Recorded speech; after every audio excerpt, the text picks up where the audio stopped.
Good evening, friends. Welcome to the PANSIGHT webinar.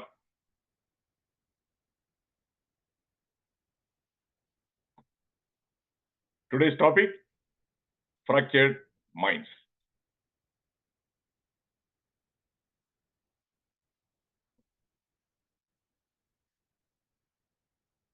From this webinar, you will learn what is fractured mind, what makes the mind fractured, how to prevent mind fracture. Lastly, how to heal fractured mind. Always there is a reason, valid reason for my choosing a particular topic, fractured mind. The fractured mind actually means broken heart. During my MBBS days, these are real life stories. The MBBS course, there are 12 exams on 12 different subjects. One of my close friends is very brilliant, very hardworking. He passed 11 examinations with good scores. Unfortunately, he failed 12th examination. Subject was surgery. And he went into acute depression. He secluded himself. Otherwise, he was a very outgoing, social, very socializing type of guy. Then when we couldn't see him, so 1 month later, some friends, including me, we went to see him. We couldn't recognize him. He was not sleeping well. He was not eating well. He stopped shaving. And he was neglecting his self-care, not even taking the bath every day. Severe depression. Then it took a few weeks for us to frequently interact with him and motivate him to, or help him come out of that depression. And interestingly, very same guy, subsequently, he chose psychiatry and he became a psychiatrist. And he was a very good psychiatrist, very good in helping people with the depression. He was able to show empathy, compassion, because he knew, from his experience, he knew the symptoms of how painful, miserable depression is. So that is one story about impact of broken mind or fractured mind. Second real life story. I was in India for 5 years, between 2009 and 2015. At that time, a teenager, 13-year-old boy in my neighborhood, he committed suicide. Why? His mother bought a cell phone for his elder brother who was around 17 years old. This boy also wanted a cell phone. The mother was not that rich. The cell phone she bought was an inexpensive cell phone. And she told him that, okay, you don't need it now. Very same night, this boy committed suicide. Broken heart, fractured mind.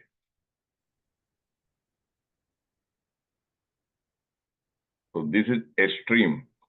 For your information, in USA, the latest report, nearly 29% of people, they are suffering from depression. 29, that means broken mind. Not a small number. Youth, 12 to 17, very high incidence of depression. Depression is more common among females. These are some facts. That is why I chose to give this talk.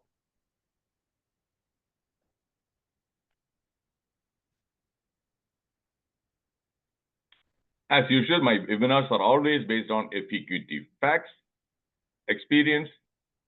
I've shared the real life stories, quotes, and thoughts. There are numerous books on broken mind, broken heart. One is broken mind, mending a broken mind, broken minds, broken lives, stories of those struggling with mental illness. Definition of fractured mind: a mind shattered by emotional distress.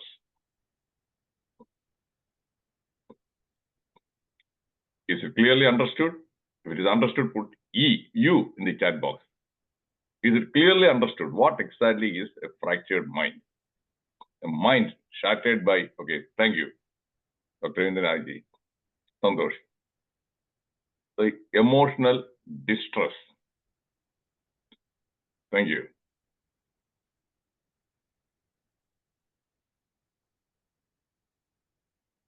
Broken heart is broken mind. Broken mind is fractured mind. I chose this title, fractured, because being a medical doctor, we used to deal with a lot of cases of bone fracture. And I'm sure that you must have heard about the hip fracture, skull fracture, rib fracture. So there are different types of bone fracture. Stable fracture, closed fracture, open fracture, stress fracture. Okay, now comes, that is why I chose the title fracture, stress. We are talking about emotional distress. Repetitive stress causes stress fracture on the bone. Weak bones, that is bones with osteoporosis, that is one of the medical conditions, are more prone to stress fracture. They are vulnerable, they are already weak. The same way, fracture of mind is caused by emotional distress, repetitive or non-repetitive. Because my friend was non-repetitive, one single, he failed in the examination. That is enough to create mind fracture. That neighborhood, that teenage boy, one incident, not repetitive, mind fracture. Weak minds are prone to mind fracture. Fractured mind can lead to depression, anxiety, substance abuse, that is alcohol addiction or cocaine, MDMA, ganja, or suicide.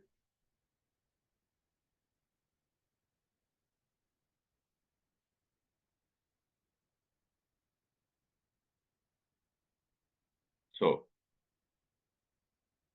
fracture of mind is a serious condition.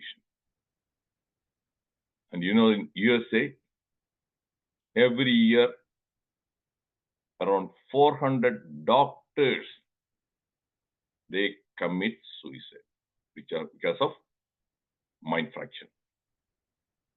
400. A significant number of psychiatrists, psychologists, they commit suicide. I want you to think. It is not because of lack of education, formal education. Formal education, I'm going to use a very strong word. Formal education is useless to cope with the challenges and the problems you face in life. Do you agree? If you agree, put A. In formal education, what do we learn? Babur, Humayun, Akbar. What is the use of that information? In formal education, do they teach us how to communicate well? Interpersonal relationships. how to show love, empathy, compassion, how to manage money. Do they teach us? Do we learn from formal education? If it is no, put N in the chat box, my dear friends. So formal education does not, in no way, it empowers anybody, as Ramendran and other people. No. So that's why I use that word. It may sound a bit strong, but that is a fact. Formal education is virtually useless except for learning some basic mathematics, addition, subtraction, multiplication. You need to know. And at least a bit of language, grammar, and how to write letter. Those are the things. But otherwise, formal education, no. People who thrive in life, they are self-educated. They know how to face stress, how to manage stress. Now I'm going to ask you one question, interesting question. There are different professions. Different professions. Now look at India. There are different professions. One particular profession is a profession which is highly stressful. And another profession least stressful. Can you name that profession which is highly stressful? In the chat box. Let me see. I want you to think. And they don't commit suicide. They don't go to any psychiatrist.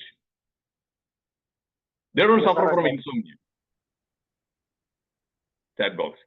One profession. ISR job.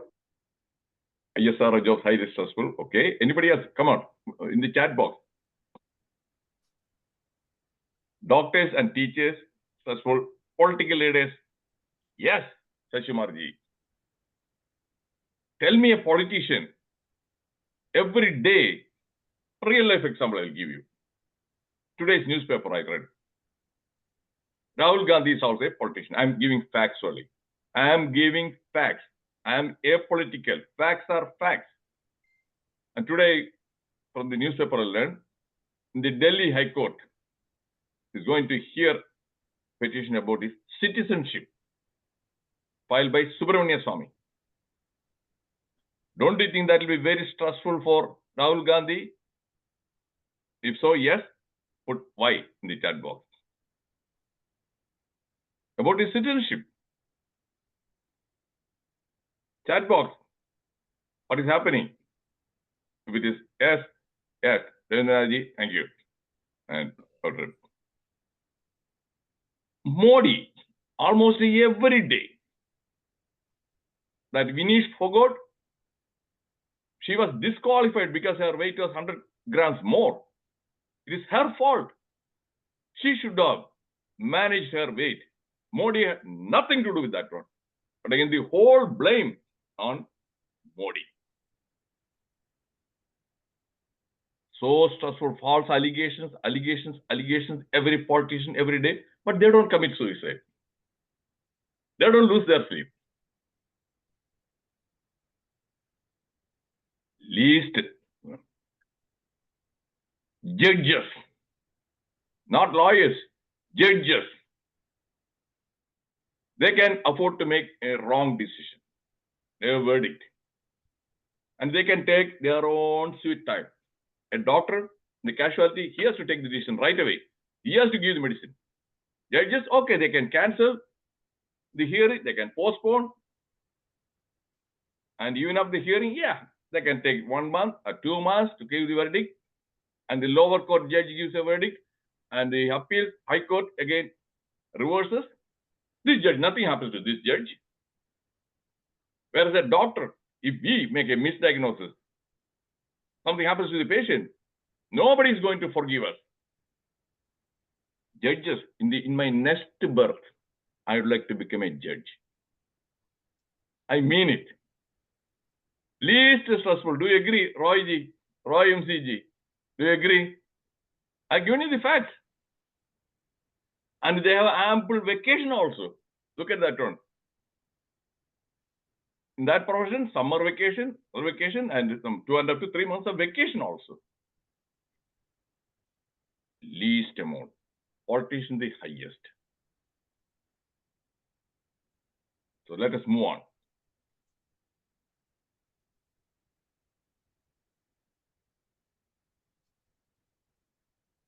Six mind fracture triggers. Failures. Failures in life. That's why my friend, who subsequently became a psychiatrist, that failure. And a business failure. Love failure. Teenagers, they commit suicide. Do you agree? If you agree, put A. Failure. Different kinds of failure. Yes, thank you, Jyoti Mukherjee. So any kind of failure, and if a person's mind is weak, I told you earlier, a bone fracture happens if the bone is weak. Mind fracture also, the mind is weak. So the purpose of today's talk is to how to make your mind strong. You cannot avoid these triggers. These triggers will come in different forms as long as you are alive. The only way to protect yourself is to make your mind strong. Is it understood? If it is understood, put you. Okay, that is why I'm giving this talk. How to? And you may think that, okay, I'm already 60 years old. I have faced many challenges. I have no more to. But your grandchildren, your children, they need to be strong. Otherwise, if they do something unexpected, then that is going to affect you. Do you agree? If your grandchild commits suicide, do you think that you will be able to live peacefully for the rest of your life? If it is no, put N. If it is a no, put N. Because it is your duty. I'm using the word duty and responsibility to empower your children and grandchildren. Make them watch this video. Easiest way. Just 1 hour only. They may be watching many movies. They may spend a lot of time in some more restaurants. Make them, force them to watch this video to protect them.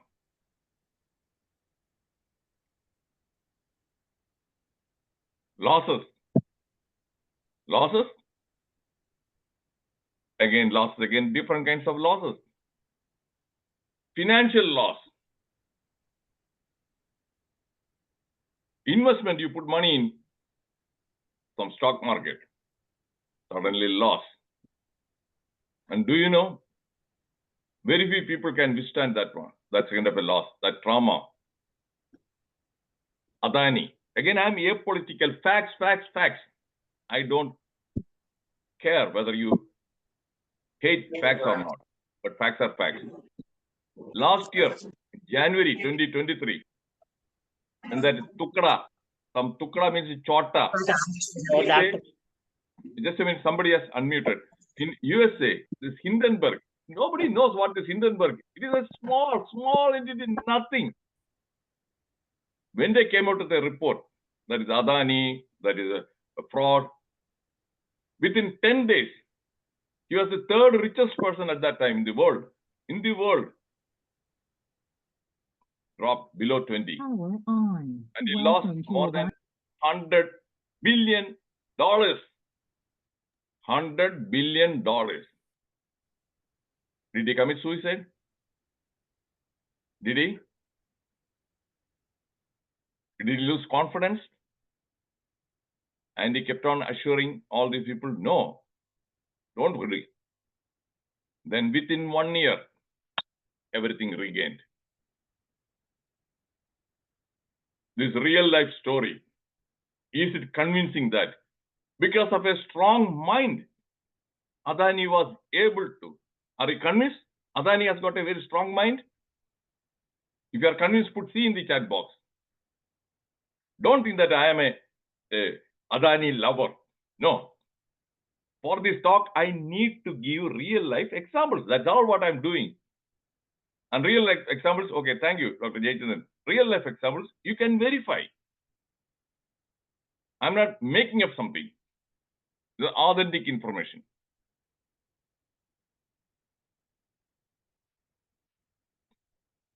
Humiliation. Humiliation. I faced humiliation, my dear friends.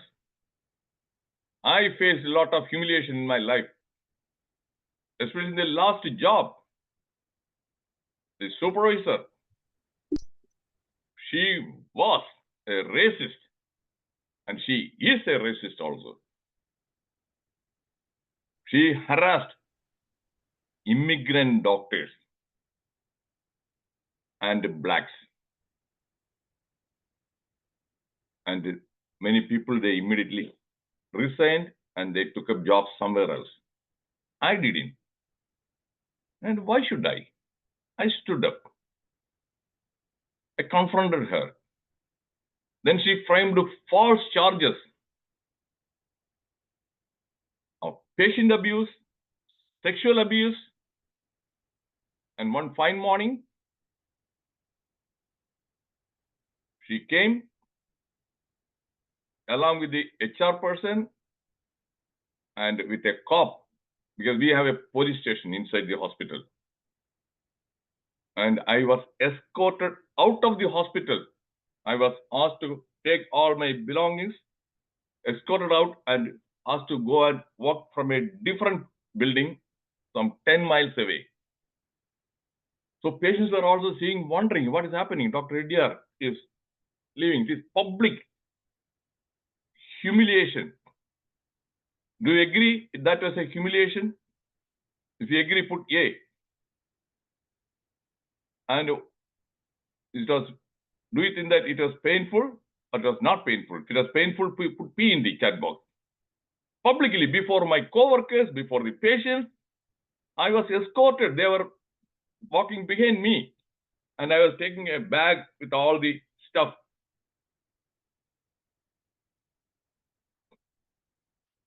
Did I suffer from mind fracture? No. That's why I'm giving this talk. And they thought that is from mind fracture, I will resign and run away because of this public humiliation. That is what many people do. They wouldn't want to go there and work. It's enough. It's enough. No. I was exiled to Siberia, just like from Russia, they exiled to Siberia. I was exiled to a different federal building. And I was asked to sit inside a cubicle, not even a room.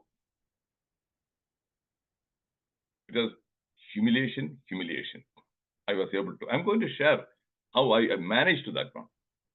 That's why I'm so excited about giving this talk. Because I'm a person who has experienced, just like my friend, who experienced depression.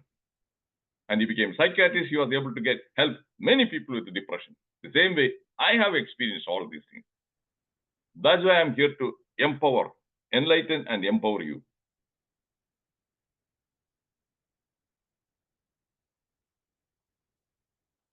Discrimination.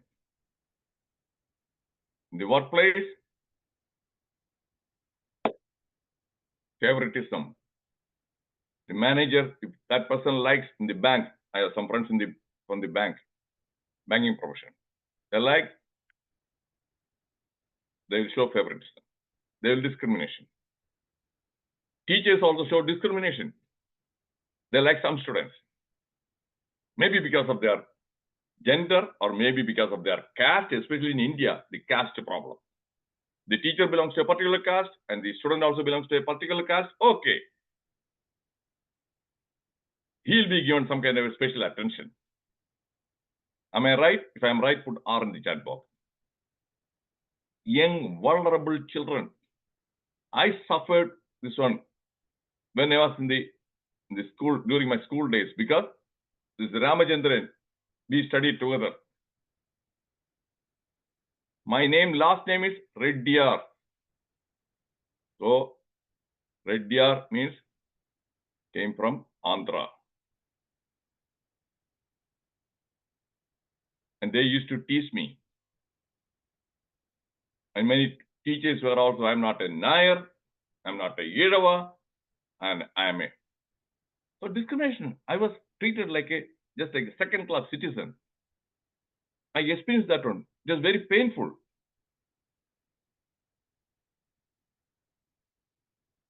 At that time, I didn't know how to cope with that one. I really, it made me really feel. I suffered.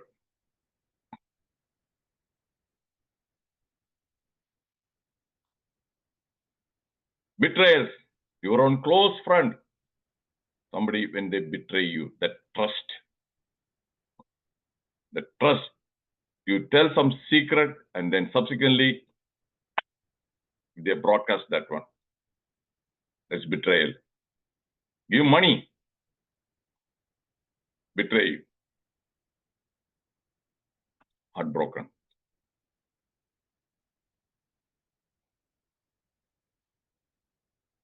Then conflicts. Regrets and guilt feelings can cause a fractured mind. Those fractures are hard to heal. Regrets. My regret. I do have some regrets. One of my regrets is my reading habits were terrible before the age of 28. I used to only read books for academic purpose. No extracurricular reading. Nothing. And because of that one, during my school days, pre-degree days, MBBS days, I was very passive. I gave a talk last week. Be assertive. I was passive. I was submissive. I didn't have the confidence. I didn't have the courage. And I suffered unnecessarily a lot. So the regret is I wish I had picked up that habit of reading and empowering myself with that. That is a regret. Guilt feelings? No guilt feelings. Some people, they develop guilt feelings because they neglect their parents. And after the death of their parents, and sometime later, they live with feelings of that guilt feelings. I don't have. Because I resigned my job and I spent 5.5 years with my father till he lost breath. So no guilt feelings. Always work-life balance. My son also, yes, I was available. Take care of all his needs. So no guilt feelings.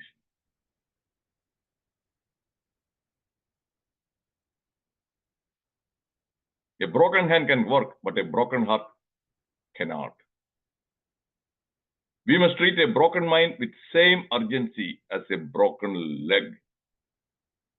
So these were many people, because broken leg is easily visible. That person, you can see him limping. He's not able to walk. Whereas a broken mind, not visible. Is it clear? If it is clear, put C. So that is where the broken mind is something others won't even know that you are suffering from a fractured mind. Thank you, Jyotiji. It is invisible.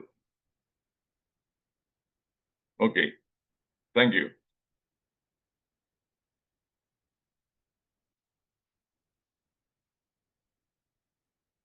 It is easier to build strong children than to repair broken men.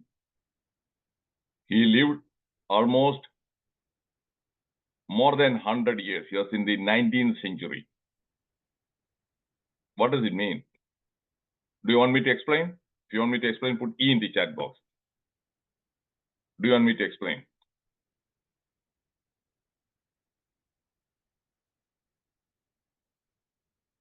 Okay, thank you.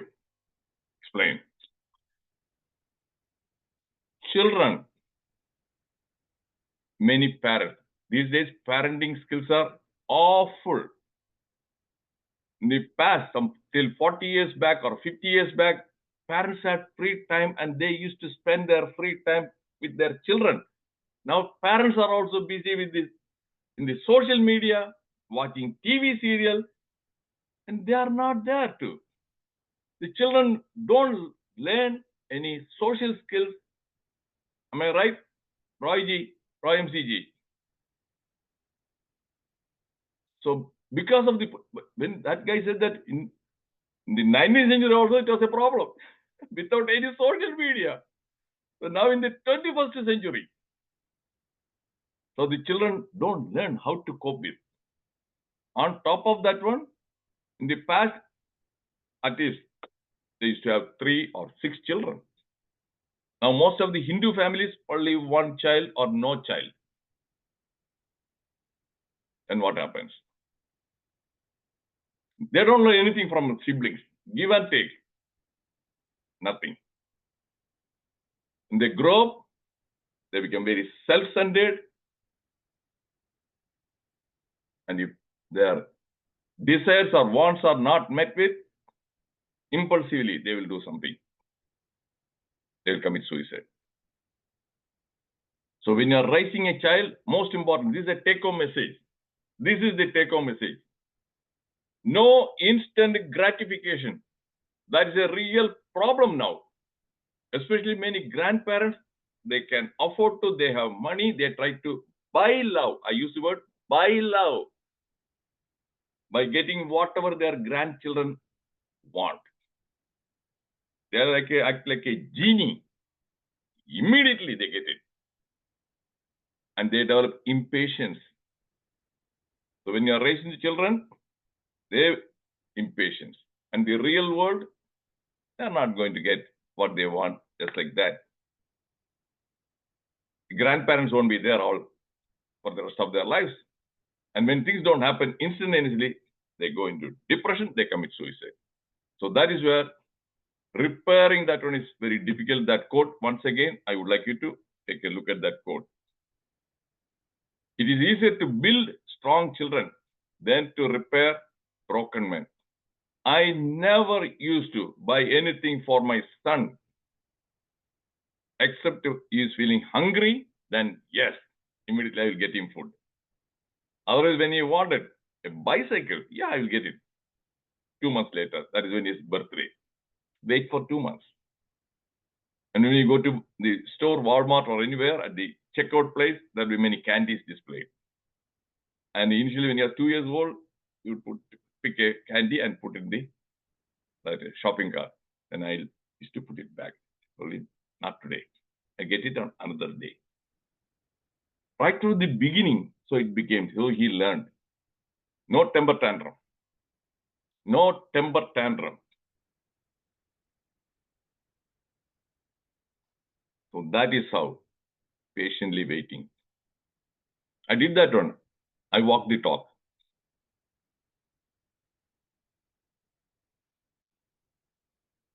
Self-confidence and hope are the vaccines required to prevent mind fracture. Applied knowledge. I use the word applied knowledge, not knowledge. Applied skills, not skills. And real life experience are the foundations behind self-confidence. Why did I choose to put applied? So people have knowledge, but they don't apply that knowledge. Simple, typical example. People know. Adults know. Smoking is harmful for health. Alcohol is harmful for health. Knowledge is there. Do they apply that knowledge? Yes or no? If it is no, put in the no in the chat box. In Kerala, especially, look at that one. In Onam, again, how many crores? 500 or 600 crores worth of alcohol people consume. What for? What for? They know that can cause liver failure. People don't apply it.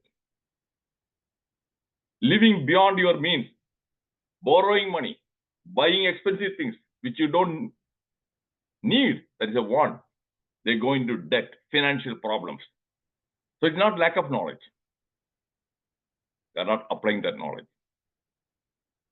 and some skills apply. And only that self-confidence will develop. Is this point crystal clear? If it is crystal clear, put CC in the chat box. What exactly is required? Yeah, Srimarji, okay. I have seen that every day plenty of people, they are listening to many webinars. They don't, that the information and knowledge they get, they don't put into practice.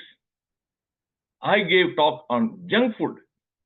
And subsequently, when I called some of my friends to find out, hey, how was that talk? Oh, it's very good. That is a habit, see. Change. I won't be able to change that one. So you have the knowledge for the junk food, the impact on health, but you're not going to apply that knowledge to put into practice.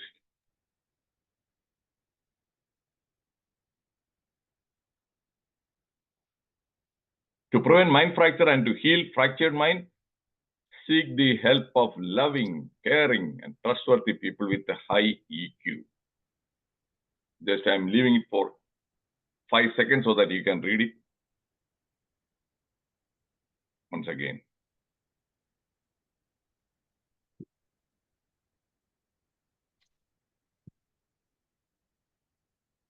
Do you want me to explain? Do you want me to explain? Put E in the chat box.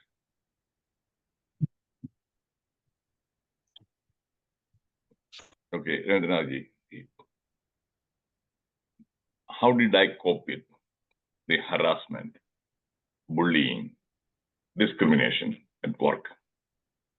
Very frustrating. Lot of emotional, this one, challenge, trigger. That public humiliation also. Many people, they internalize. They don't share it with anybody. And they don't know how to cope with that one.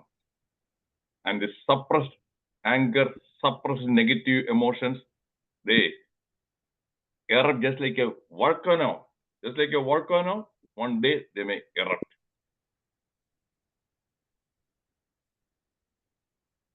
Share it, vent out.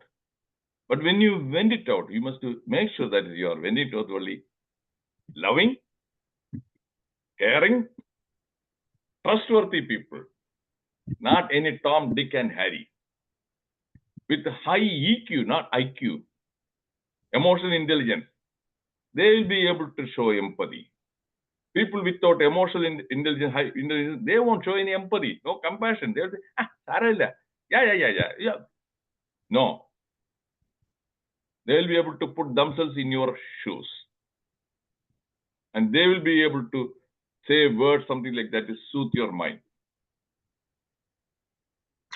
For me, one friend, Dr. Siddiqui. In USA, when I came to do the residency training in 1994, Siddiqui, he is from Bihar. He was also there. We became very good friends. Siddiqui was just 2 years younger than me. Somebody has unmuted. Surendra sir. Here.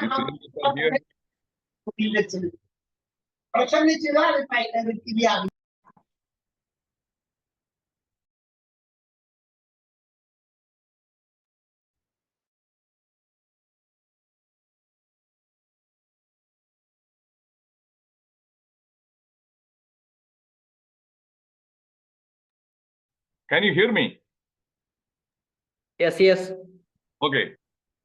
So that Dr. Siddiqui, he became very thick friends, very trustworthy. So during those days when I was going through all this at work, at least 3 or 4 times a week, I used to call him. I used to vent out. He's a very good listener with a high EQ. That one actually helped me a lot. So that is why always you must try to have 2 or 3 very trustworthy people. They could be your own family members or co-workers with a high EQ. So that is a strategy. If somebody wants to, hey, you didn't say how to cope with that one. This is the method. Easy. You don't have to go to a psychiatrist. You don't have to go to a psychologist. You don't have to take any medication.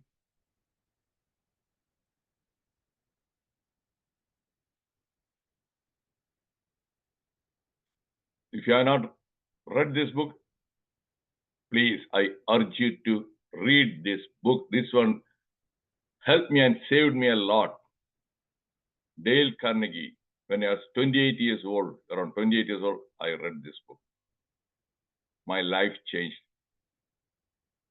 a lot. Then Meditations by Marcus Aurelius. And this first one, Dale Carnegie book was written 80 years back.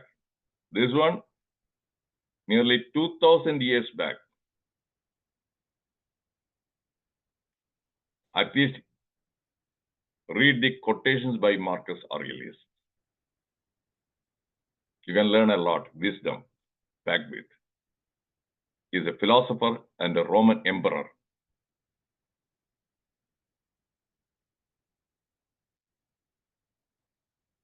Okay, I advise you to watch my previous webinars. Why life is unfair, distress and eustress, restless mind, confused mind, brain fog, fear, and the last one, be assertive. Upcoming talks next week, time savers and time wasters, communication failure. Same, the link. Thank you for joining this webinar. Now I welcome your questions and first questions. Okay, we have nearly 14 minutes left. Did you find this session really insightful? I don't want you to flatter me. If you want it really insightful, put I in the chat box. Because I have shared real life stories only and with the facts. And especially from a person who has experienced a lot of challenges in life. Lot of challenges. Okay, thank you, Sharjana, Jyoti Mukherjee, and Santosh. Questions?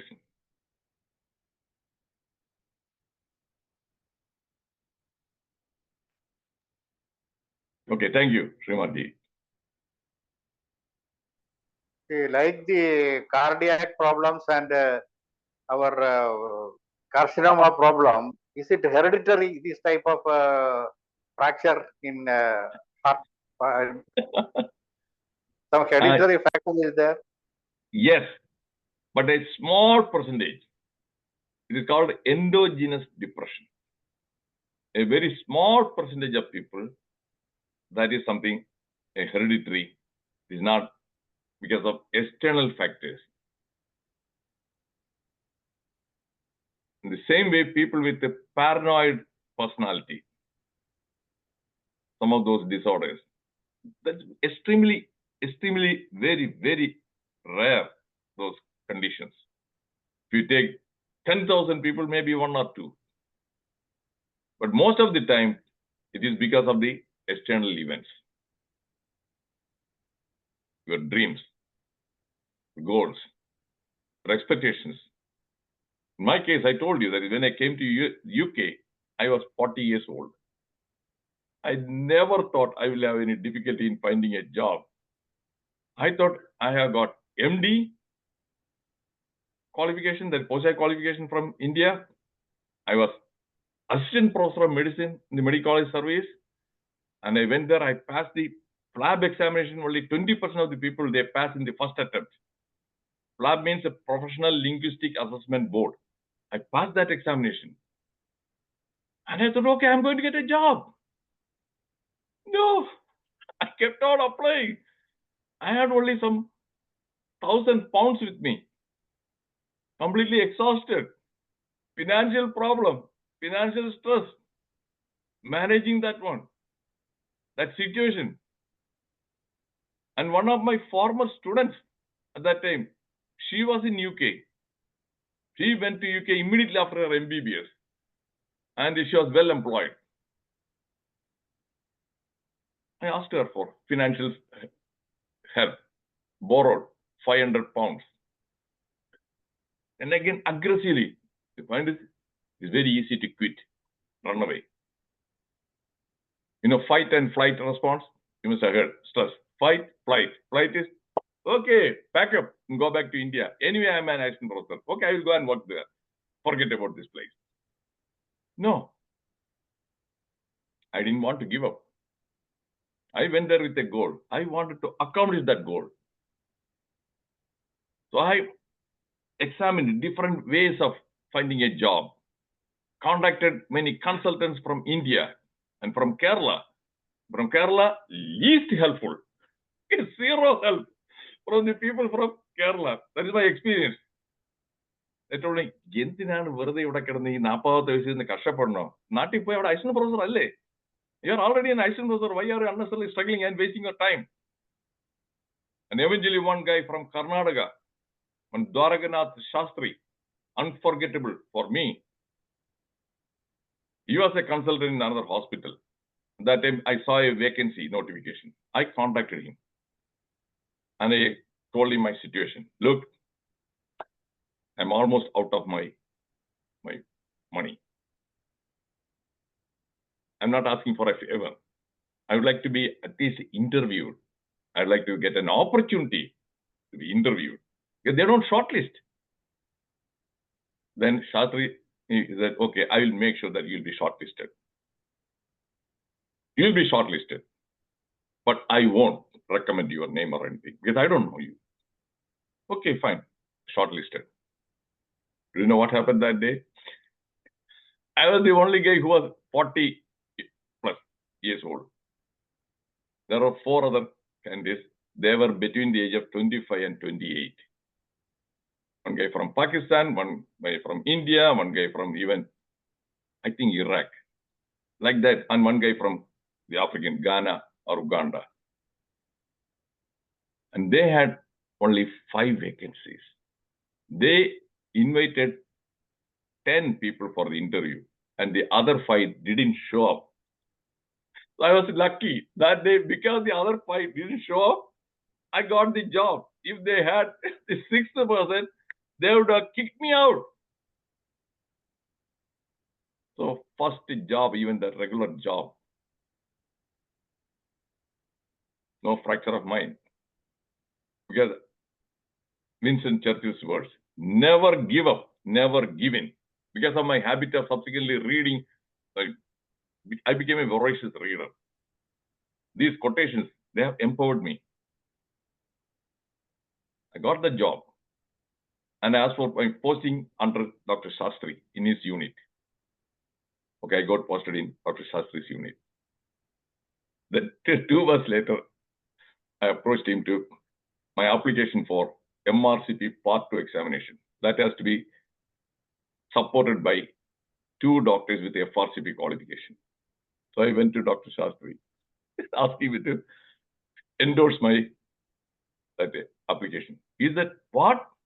This is your first job. You have not worked in this country before. Eh? You are in a hurry. You complete this one, and after 6 more months, then you need to learn the system before you tell. I told him, Dr. Shastri, my plan is to go to USA. I already taken the examination. I have passed. So I want to try. My philosophy, it is better to try and fail than never to have tried. So if I fail, yeah, the sky is not going to fall down. Let me try. Okay, with the reluctantly, he signed. Because he signed, I approached another white guy. He also signed. Then I worked very hard. And MRCP Part 2 examination also I passed in the first attempt. It's not because I'm extraordinarily intelligent. It's not because I'm genius. But I was street smart. When I passed, I went to Shastri's room.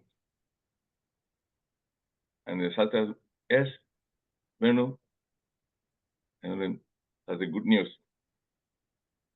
I passed the examination. He immediately got up from the seat and he shook my hand and said, I am immensely pleased. I grossly underestimated you. That was those words. I grossly underestimated you. Again, what is the point is mind fracture.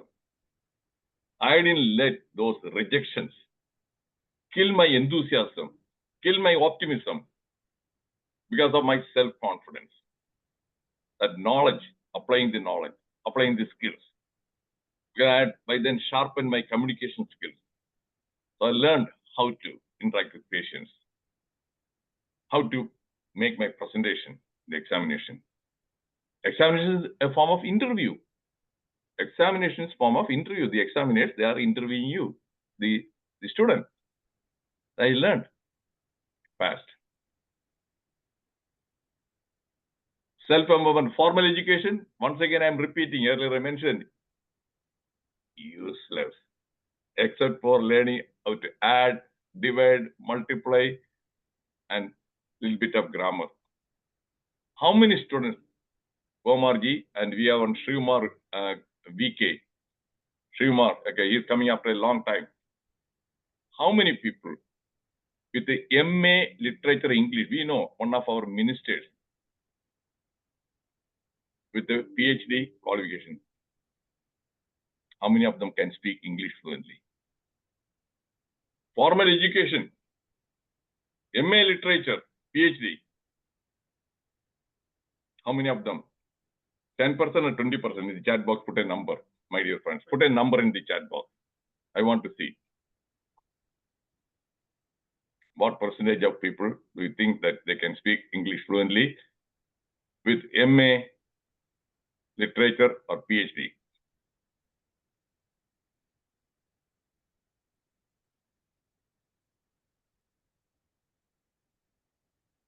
Ten percent. It's a shame. It's a shame. I myself also not able to speak English fluently, even after getting my MD qualification. I didn't have the confidence. Formal education did not empower me. Self-education. I expanded my vocabulary.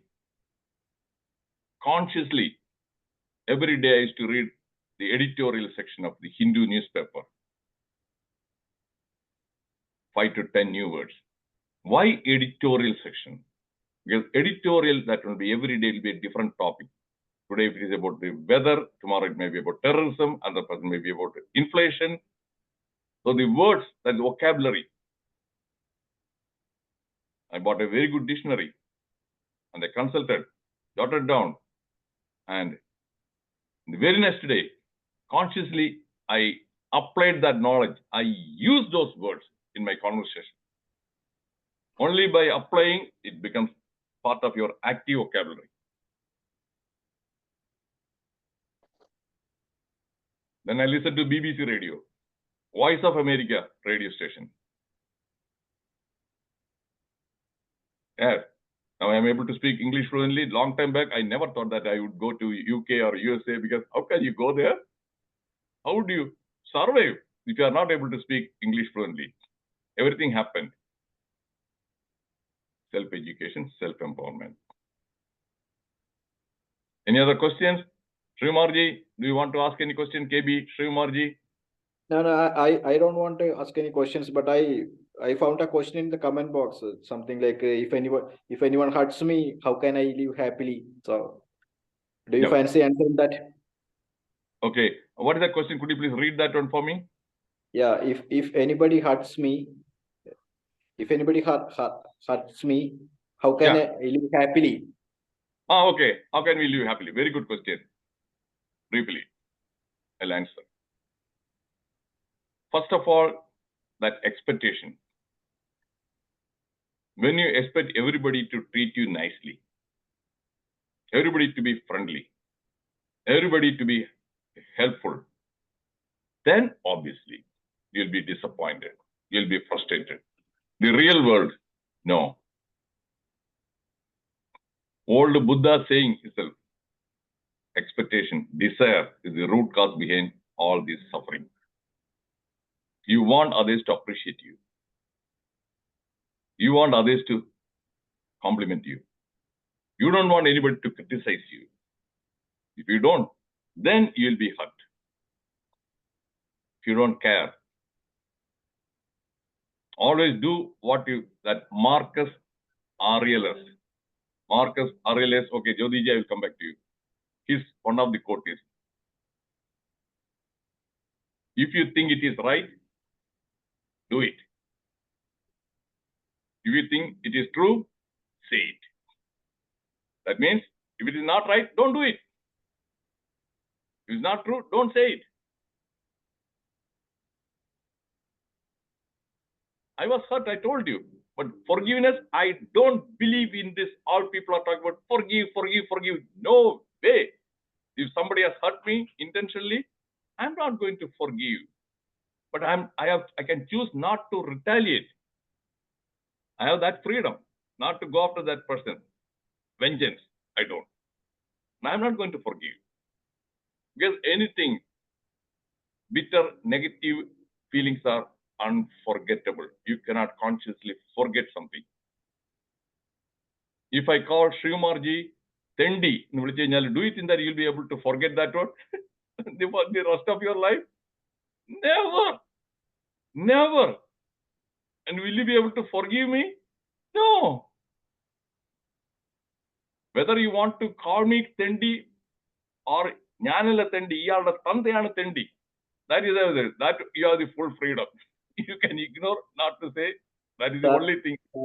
Venugopal sir, there is a saying that bitter experiences make you better person. So would you agree to that? Not everybody. Only a small percentage of people only. Bitter experience. The others, no. They will be very mad. Revenge. Vengeance. Okay, Jyoti Makarji. Okay, unmute and ask me. I wanted to ask one thing, that if I maintain a healthy boundary and enjoy my own company and prefer not to expect enlightened behavior from others, that everyone is going to think good about me, very goody behavior from others, just enjoy my own company and be contented and offer gratitude and choose to be happy amidst all situations, then I think it will work wonders. How to stop getting affected? Because I don't want to keep any expectations from anyone. Just, okay, whatsoever I face, I will accept it in life and move on. Okay, Jyotiji, healthy boundaries. What about India, Pakistan? We have boundaries. Are they respecting our boundaries? The others will be aggressive. They will invade. Even if we are not going to invade them. China, Pakistan. So in relationships also, you can try to maintain a boundary. Not always you'll be successful. You can try. And choosing the right people, that is extremely difficult. Real assets are not real assets. Real asset. Loving, caring, trustworthy people in your life. Royji, do you agree? Loving, caring, and trustworthy people, even if there's only one person, that is the real asset. Even if you have 100 crore bank balance, no.